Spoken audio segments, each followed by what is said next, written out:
Disturbance होता है meditation में। तो ధ్యానంలో ఆటంకాలు ఏర్పడతాయి. ఇది వస్తూ పోతూ ఉంటుంది. जब भी मैं डिस्टर्ब होता था, जस्ट एज ए स्टूडेंट, पढ़ाई होती थी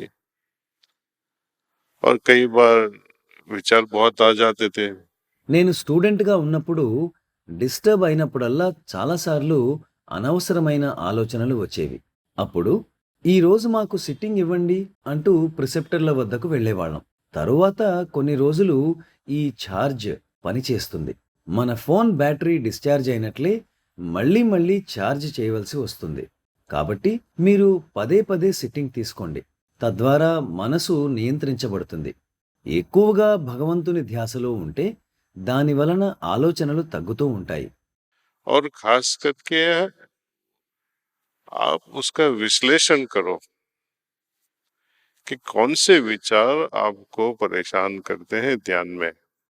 ముఖ్యంగా ధ్యానంలో ఏ ఆలోచనలు మిమ్మల్ని బాధ పెడతాయో వాటిని విశ్లేషించండి. ఒక సాధారణ లింక్ ఉంటుంది. మనం పూర్తి చేయని పని, తప్పిపోయిన పని, మనపై ముద్ర వేసే పని, ఎందుకు చేశాం అనే అపరాధ భావపు ఆలోచనలు. ఇదంతా అసంపూర్తి వ్యవహారం. ఇది సగం చేసి వదిలేశాం. ఇది చేయాల్సింది చేయలేదు. మీరు పనిని పూర్తి చేసినప్పుడు కూడా దాని గురించి ఆలోచనలు వస్తాయి, కానీ అవి మిమ్మల్ని డిస్టర్బ్ చేయవు.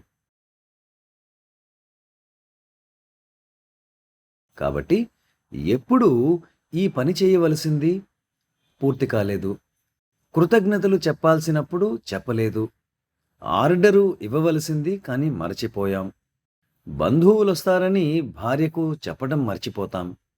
ఇవి తరువాత తగువులవుతాయి. ఎందుకంటే మీరు చెప్పనే లేదు. మరి ఇంటికి 10 మంది వచ్చేశారు.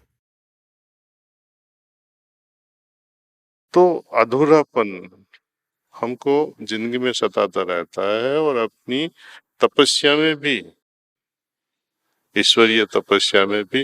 కనుక అసంపూర్ణత జీవితంలో బాధిస్తుంది. అలాగే మన ధ్యానంలో, భగవంతుని ధ్యానంలో కూడా. तो जो भी काम करो संपूर्ण रूप से करो।